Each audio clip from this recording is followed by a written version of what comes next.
नीचे एक मानचित्र दिया गया है। शीर्षक है मानचित्र संख्या 3।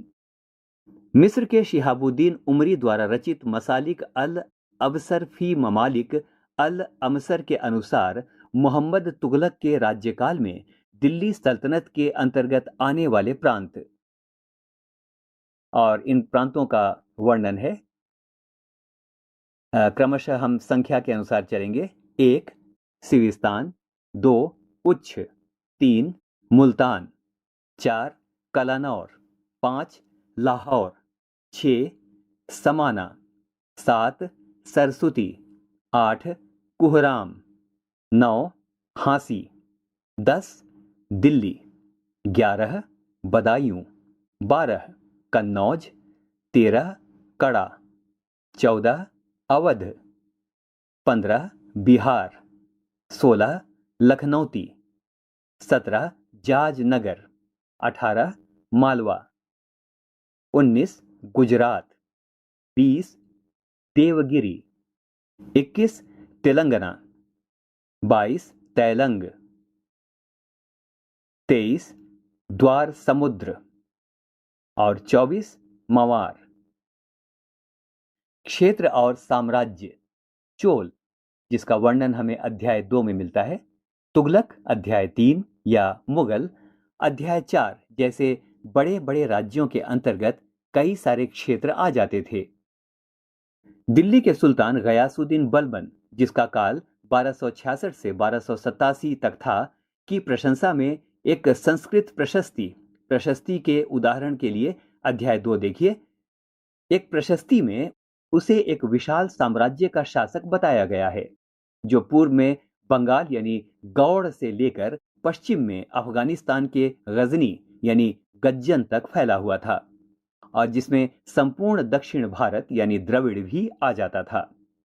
गौड़ आंध्र, केरल, कर्नाटक, महाराष्ट्र और गुजरात आदि भिन्न भिन्न क्षेत्रों के लोग उसकी सेना के आगे पलायन कर जाते थे। इतिहासकार विजय अभियान के इन दावों को अतिशयोक्तिपूर्ण मानते हैं।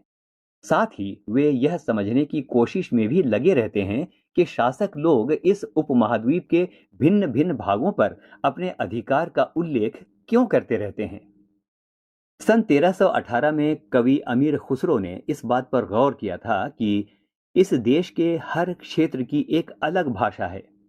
सिंधी, लाहौरी, काश्मीरी, द्वार समुद्री जो दक्षिण कर्नाटक में है, तेलंगानी आंध्र प्रदेश में है, गुजरी यानी गुजरात में, माअबारी तमिलनाडु में, गौड़ी यानी बंगाल में, अवधी पूर्वी उत्तर प्रदेश में और हिंदवी दिल्ली के आसपास के क्षेत्र में। अमीर खुसरो ने आगे बतलाया है कि इन भाषाओं के विपरीत एक भाषा संस्कृत भी है, जो किसी विशेष क्षेत्र की भाषा नहीं है। यह एक प्राचीन भाषा है जिसे केवल ब्राह्मण जानते हैं, आम जनता नहीं। सन 700 तक कई क्षेत्रों के अपने अपने भौगोलिक आयाम तय हो चुके थे और उनकी अपनी भाषा तथा सांस्कृतिक विशेषताएं स्पष्ट हो गई थीं। अध्याय 9 में आपको इनके बारे में और अधिक जानकारी मिलेगी। ये क्षेत्र विशेष शासक राजवंशों से भी जुड़ गए थे।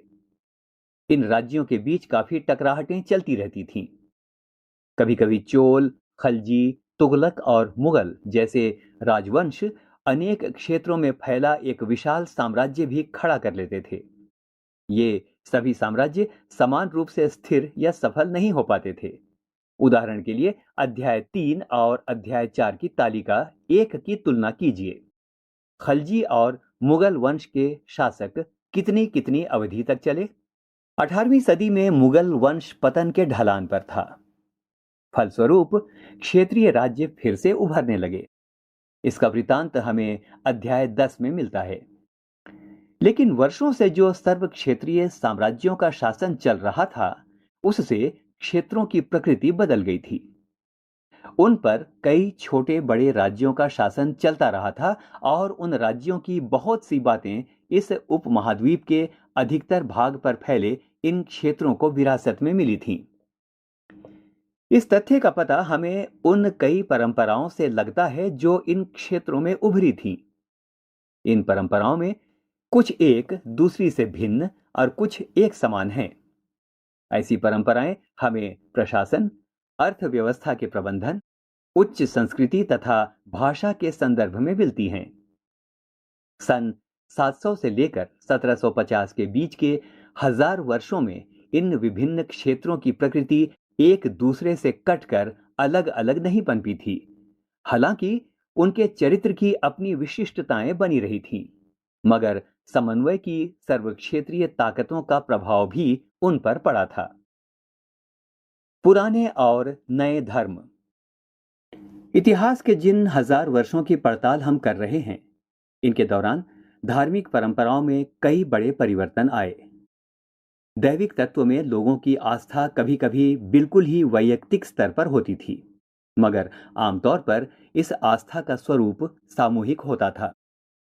किसी दैविक तत्व में सामूहिक आस्था यानी धर्म प्रायः स्थानीय समुदायों के सामाजिक और आर्थिक संगठन से संबंधित होती थी। जैसे जैसे इन समुदायों का सामाजिक संसार बदलता गया, वैसे ही इनकी आस्थाओं में भी परिवर्तन आता गया। आज हम जिसे हिंदू धर्म कहते हैं, उसमें भी इसी युग में महत्वपूर्ण बदलाव आए। इन परिवर्तनों में से कुछ थे नए देवी देवताओं की पूजा, राजाओं द्वारा मंदिर का निर्माण और समाज में पुरोहितों के रूप में ब्राह्मणों का बढ़ता महत्व तथा बढ़ती सत्ता आदि। संस्कृत ग्रंथों के ज्ञान के कारण समाज में ब्राह्मणों का बड़ा आदर होता था। इनके संरक्षक थे नए नए शासक जो स्वयं प्रतिष्ठा की चाह में थे। इन संरक्षकों का समर्थन होने के कारण समाज में इनका दबदबा और भी बढ़ गया था। इस युग में एक महत्वपूर्ण परिवर्तन भक्ति की अवधारणा के रूप में आया। इसमें ईश्वर की कल्पना एक ऐसे प्रेमल इष्ट देवी देवता के रूप में की गई थी जिस तक पुजारियों के विशद कर्मकांड के बिना ही भक्त स्वयं पहुंच सकें। इस विषय में और साथ ही दूसरी परंपराओं के बारे में आपको अध्याय 8 में जानकारी मिलेगी। यही वह युग था जिसमें इस उपमहाद्वीप में नए नए धर्मों का भी आगमन हुआ। कुरान शरीफ का संदेश भारत में पहले पहल 7वीं सदी में व्यापारियों और आप्रवासियों के जरिए पहुंचा। मुसलमान कुरान शरीफ को अपना धर्म ग्रंथ मानते हैं। केवल एक ईश्वर अल्लाह की सत्ता को स्वीकार करते हैं, जिसका प्रेम, करुणा और उदारता अपने में आस्था रखने वाले हर व्यक्ति को गले लगाता है, चाहे उस व्यक्ति की सामाजिक पृष्ठभूमि कुछ भी रही हो। कई शासक इस्लाम और इसके विद्वान धर्मशास्त्रियों और न्याय शास्त्रियों अर्थात उलेमा को संरक्षण देते थे। हिंदू धर्म की ही भांति इस्लाम के अनुयायी भी अपने धर्म की अलग अलग तरह से व्याख्या करते थे।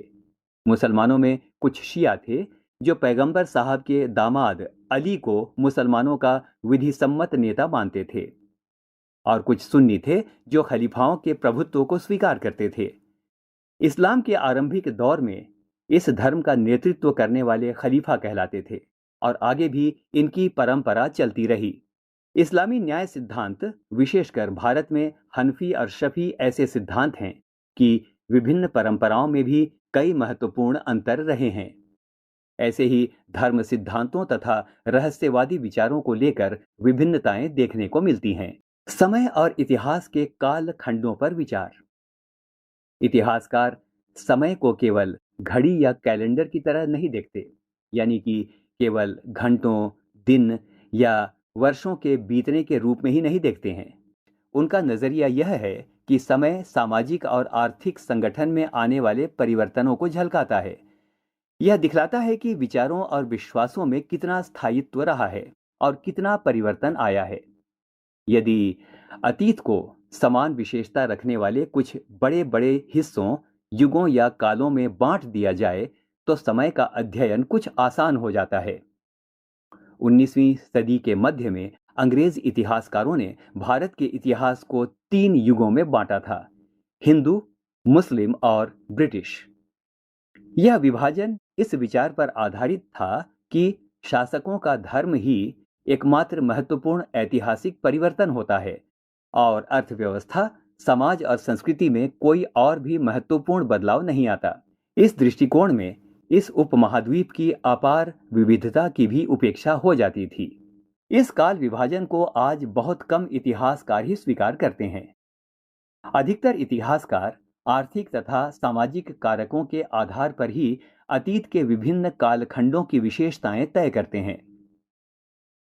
पिछले साल आपने जो इतिहास पढ़े थे, उसमें प्राचीन समाजों के कई प्रकारों का समावेश था, जैसे शिकारी संग्राहक, प्रारंभिक दौर के कृषिकर्मी, शहरों और गांवों के निवासी और प्रारंभिक दौर के राज्य और साम्राज्य।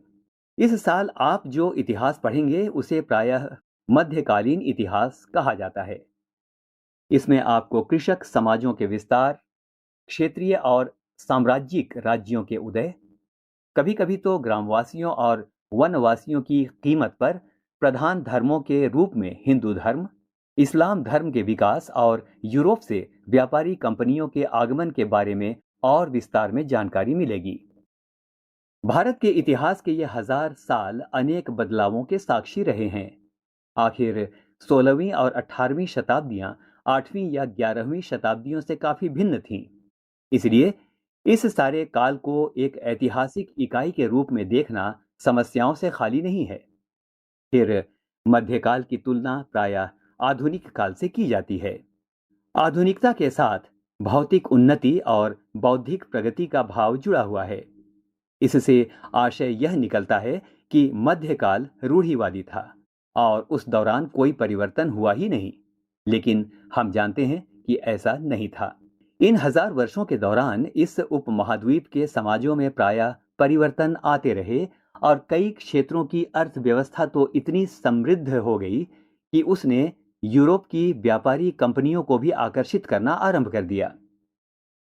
इस पुस्तक को पढ़ते समय आप परिवर्तन के चिन्हों तथा यहाँ सक्रिय ऐतिहासिक प्रक्रियाओं पर ध्यान देते चलें और जब भी संभव हो इस पुस्तक में आप जो पढ़ रहे हैं उसकी तुलना आप पिछले वर्ष पढ़ी हुई बातों से करने की कोशिश करें। जहां भी संभव हो यह देखें कि कहां बदलाव हुए हैं और कहां नहीं, और आज अपने आसपास की दुनिया पर नजर डालकर यह भी देखें कि और भी क्या कुछ बदला है या वैसा ही रहा है।